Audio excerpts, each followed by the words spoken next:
Hey guys. Okay, I'm back today. It's questions and answers. Um, so literally we have a number of questions to address. Particularly has to do with the videos I've shared over the week, or some of the things I've written about. I mean, in the course of being here on the social media. So I literally have people who had like one or two questions and they've pushed it in. Uh, um, One of those questions came in, and of course, it turned out to be like more from an interaction. It turned out to be a discussion. And yes, people have questions with life, with ministry, with industry. People have questions that are unrelated to um, what you want it to be related to. Like they have questions that are outside of God, outside of church, outside of business, basic questions that will literally move their life to the next level. And hey, part of what we do is try to ensure that everybody gets to get answers to whatever their life concerns are. It's one of the best things to do to humans. Um, so I'm just going to kick off with one of the questions I have. I don't intend to take so much of your time. Maybe for the next 10, 15 minutes should be done. It's going to be a quick wrap. I know already. We're going to get to that stage where we use like 1, 2 hours answering questions. It's going to be cool. But until then, let's do what we have to do. I have another meeting to catch up with, but hey, I think having a 10, 15, 20 minutes live section answering your questions, particularly that has to do with what I've shared over the years, is not a bad idea. By the way, how was church? Did you go to church or did you go to God? Key, or let me put it right. Did you go to your pastor or did you go to church? Because if you go to church, you do that as a service to God. If you go to your pastor, meaning you go to church just so pastor knows you showed up. I mean, if pastor knows you showed up, what next? I hope, I pray, and I sincerely pray we get to that point where we go to church because we're going to God. We know we're doing God a service, we're going to serve, and not because we want somebody to recognize that we're in church. And yeah, for me, church was awesome. It was like an hour, a 1 hour service. And it was awesome. I mean, something strategic happened today. I grew up in Africa. I live in Nigeria, right? So I think I learned today that Africans or Nigerians or we black in Africa, we've been built to a point where some things that other people take as emotional happens to us like normal. For example, there are some other things that people be like, oh, and we'll look at it like we've grown a rugged, how do I say, a rugged emotions that nothing moves us easily anymore.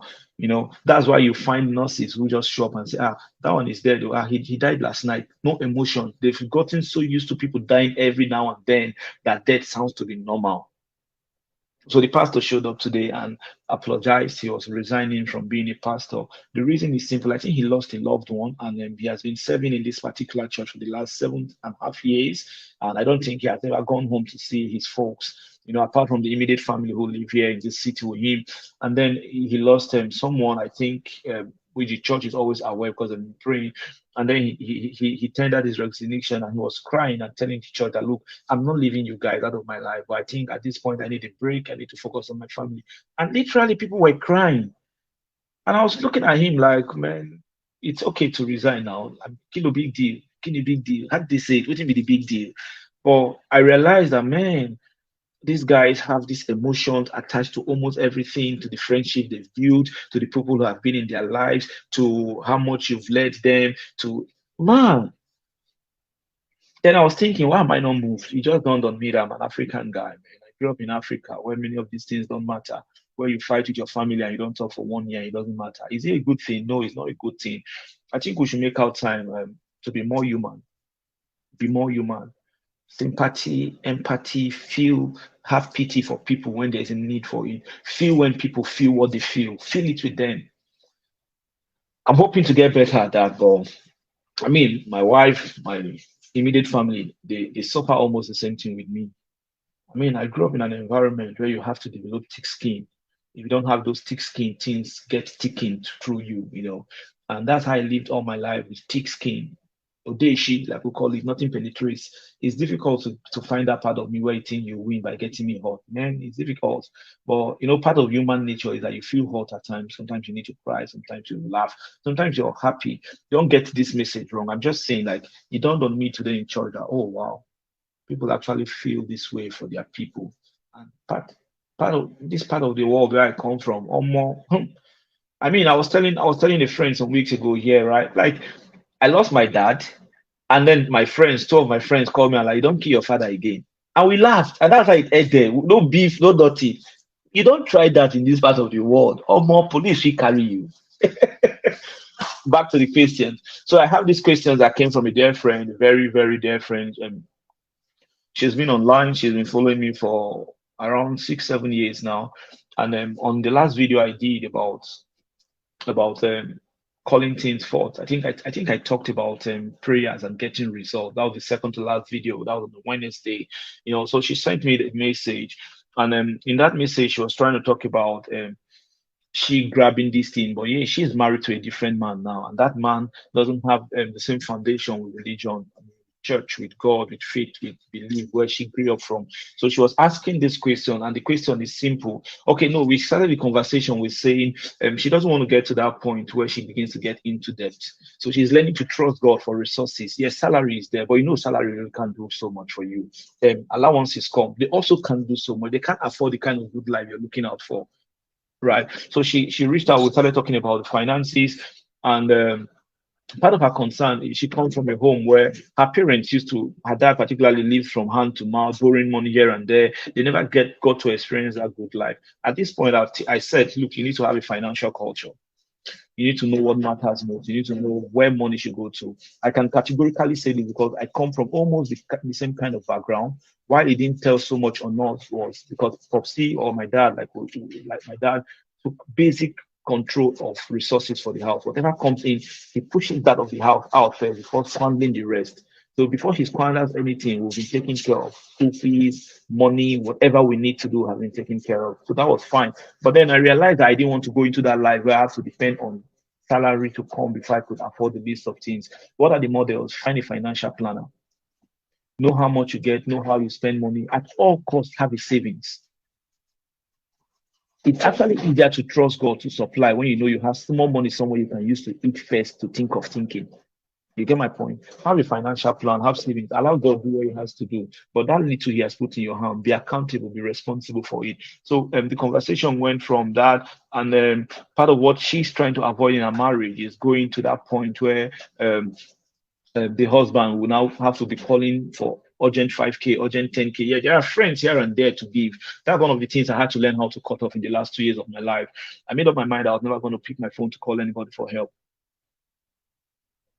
especially as a praying person or as a spirit-led man. When God wants you to learn a thing, don't alter it at that time. There are moments when I call my friend and say, give me 2K or give me 5K or give me 10K or give me 100K.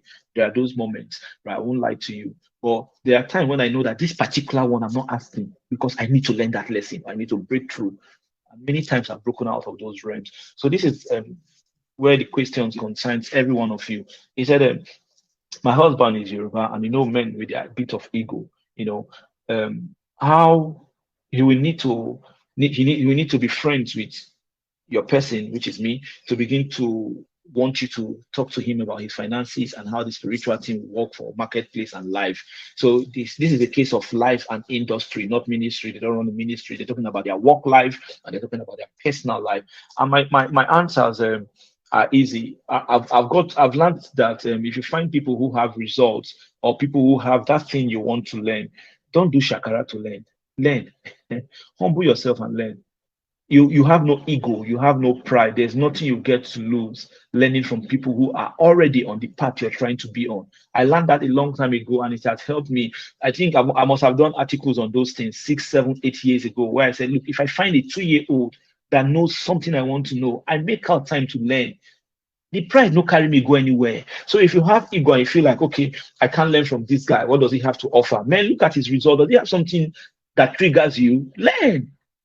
I like the Igbo culture. I keep saying it everywhere, the Igbo apprentice culture. And as an Igbo man will come to you and say, Enya, elewe.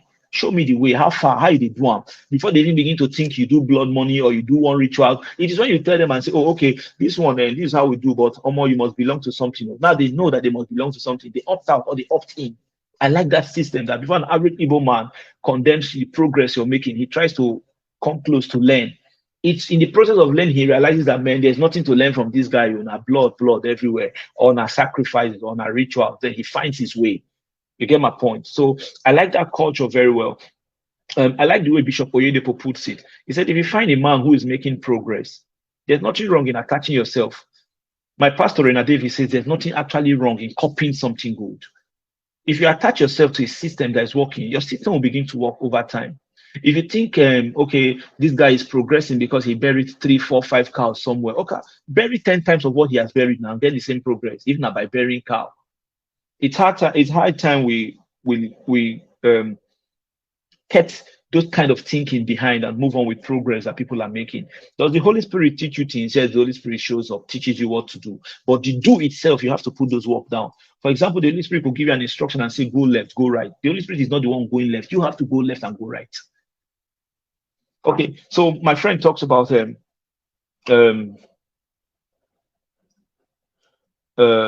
okay, so I was encouraging my friend and I was telling her how much my wife has been so much of an encouragement. I didn't used to call people to ask for anything. When I got married one time, things got really bad. So my wife came and said, look, I know you have your pride and ego and you've been the one sustaining and doing stuff for yourself, but you have people you submit to.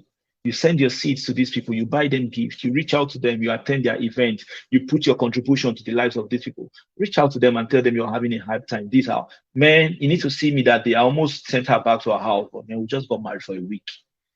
But then I realized that this is a woman who is concerned about the well-being of her husband and herself. She doesn't want to live from hope that ego killed. She wants to have hope that things will work, right? But then she wants to be sure that, look, ego is not killing the hope she's having. So I took from after her. I reached out. Guess what? In less than 2-3 weeks, I got people who were ready to invest back into what I was doing that had already failed. And that's how we bounced back. That's how we came back into business. Many times the man in you does not want you to listen to your wife, but hey, your wife knows much more than you think. If your wife is telling you that talk to this person, it's because she wants your progress. She wants you guys to be at the stage where you don't have to depend on calling. So, hey, man, if you have that ego thing, put it down. Listen to your wife. If what she's saying is crap, correct her in love that, look, this is not going to work, or this is why this can't work. But if she's making a point, put yourself together and begin to find simple strategies on how to execute what she's telling you to do. My wife helps me a lot. If you read my Facebook stories, my Facebook posts, you see I say it so much of the time how much she contributes to bringing up the home, right? And I appreciate her every day. I thank her for it, and I'm grateful to God for her. Anyway, so here's a woman who's concerned about how the husband meets up with stuff. So I advised her simple. Your husband has this ego thing, I understand. But hey, part of what you must do is share those posts you read with him. Read something interesting. Doesn't necessarily have to be with me. From anybody else and say, hey, this is what I read. What do you think? Not because he doesn't know. He'll just try to engage. Over time, he begins to see that the things you push to him to study are great content. I was the one pushing the gospel to my wife. I was the one sending her messages. I was the one connecting her to everybody I listened to. I was the one ensuring that she gets the kind of life I wanted her to get. Then in return, she started doing the same to me. So it's me building her, or it was me building her, and now she's building me back. But if you don't put a foundation down, there's actually nothing to build on. So my advice to this person is, I know the whole ego thing with your husband who won't want to listen, but hey, I have stuff you can read. If you feel what I'm talking about is something you think your husband or your spouse or somebody you know needs to know, a simple way of doing it is say, I think there's something you want to look at. Oh, hey, there's this guy that talked about this thing we discussed yesterday. Maybe you should listen to him. Let's talk about it. There's a polite way of doing things. Pastor Iya Adeboye said something. I think I was still in the university when I heard that. It has stuck to my head. He said, if correction is well packaged, nobody will reject it. If correction is well packaged, nobody will reject it. If you put knowledge, if you put intelligence, if you put all you have to the next person you want to learn something, and you put it properly, I don't think anybody wants to reject something that will put their life forward. Hey, that's that. And then what else did we talk about?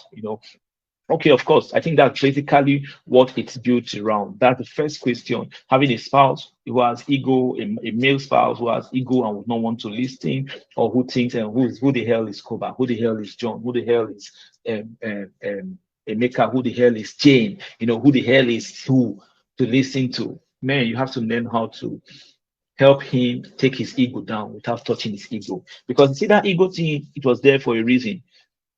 My 3-year-old son has it. I discovered when he was like one that ego thing is not the same thing as pride. I don't know why God put it there, but it's there for a reason. Every man, 1 or 100, has it. Let me quickly go to the second question. I think my time is almost up. I have a second question. This one came in from a man also asking about his spouse. He said, I want to ask a question, sir. How do we address a situation where my spouse does not see the ideal seed sowing, the idea of seed sowing as paramount? She doesn't see it probably because of where he or she is coming from, the background, the ideology she grew up with, the environment, the cultures, and all those stuff. Yeah, I understand. I came up from a background where um, doing sacrifices was mainly for God. And I read in Bible knowing that look, if you sacrifice for God, God should sacrifice for you. But then things didn't go as much as the sacrifices were going. What did I do? I started questioning things. When I met my wife came from an Orthodox background. So one of the first tests I gave to her was sharing the gospel, this good gospel I know with her, to see if she would reject it or accept it. And then she was like, oh my God, that she has never seen the gospel in this perspective. Boom, that was a plus for me. I discovered that she's learnable. She's someone who is ready to learn. If your spouse is ready to learn about seed sowing, about the idea of giving and sacrificing and doing all you can for God and placing demand, part of the first thing you must understand is you get to teach her. Yeah, you change her pictures where she's coming from, whatever backlog she had, right? The pictures are different. So you need to begin to integrate her into new pictures. The moment she sees possibilities, she can't deny you that asset. She can't reject it. When people begin to see possibilities within the emblems, within the environments where they are, they tend to move towards possibilities. I think was it today or yesterday? I read from my friend who shared an article or a post of the Muslim woman that follows NSSPD prayer, the usual morning prayer that happens in Nigeria at 7 a.m. every day with Pastor Jerry Eze. And part of what he pointed out is the woman was following this prayer because almost she don't see the result there. Nobody argues the result. Secondly, she's following it and she's showing the kids another kind of way to go because the kids now want to know, Mom, who are we really? Are we here or we are here? All she's saying is whether we're here or here, find where results they follow first. Do you get my point? So nobody argues with results, right? Nobody argues with results. Nobody does that. If you begin to show your friends the brighter picture, the reason you listen to me, the reason I have people who follow me, the reason I have people who can write me and say they have questions is because they've seen results. They've seen the processes I've gone through and that the process is yielding results, which is what I come to share with you every day. Ideologies, principles, views, perspectives, how I think things have worked for me, and I share the same story. And then you're motivated to hear something. So part of what you do for this your spouse is give them the right picture. I mean, show her the right pictures. That's what spouses do to each other. I had to bring my wife into this film, right? And then I told her how we were going to sow seed and how seed works. Before I even started sowing seed with my wife, I was already sowing. So before I started sowing together with her, she literally had to see that every seed we sow, these are the results we got from them. So if I called my wife right now, I could put a call through while I'm on this live video and get to my wife and say, babe, we're giving out everything in the house. You amazing, you just hear her say, no problem, honey. She won't even ask why, who told you. No, she'll just say, her first response will be, no problem, honey. Then she'll now begin to ask, well, okay, what happened? Why did it just come up all of a sudden? It's because she has embedded that culture of seed sowing. She has seen results, tangible results that work time, effort, energy could not have given to us. So part of what you need to do, sir, part of what you need to do, ma, is put them through, then show them light in that path you're headed. Show them the people you're learning from, what they've done. Show them something you've practiced on your own that is actually working. Are we together? Yeah, we are together. Hey, I want to say, I think that's basically the two questions I had to touch. Okay. What? Oh, let me see. Give me a minute. Let me see. Okay, yeah, it may take a while, yeah, for them to catch up with with where you're taking them to. But nonetheless, it's better you start pulling them into that atmosphere, into that environment now, than not pulling them at all. Every day you put a delay, you delay the destiny you're trying to catch up with. Hey, I want to say thank you for your question. I want to say thank you for reaching out. I want to say thank you for trusting me to answer your question. I also believe that these answers have been able to pass, I've been able to pass the right information to you. Of course, help you get better. Let the peace of the Lord be with you always. Let God bless you. Let God by Himself prosper the works of your hand. Let this week be a week filled with miracle. Let the way maker, let the miracle worker, right, show up for you by Himself, with Himself for you. God bless you. Thank you again for staying online with the videos. God bless you.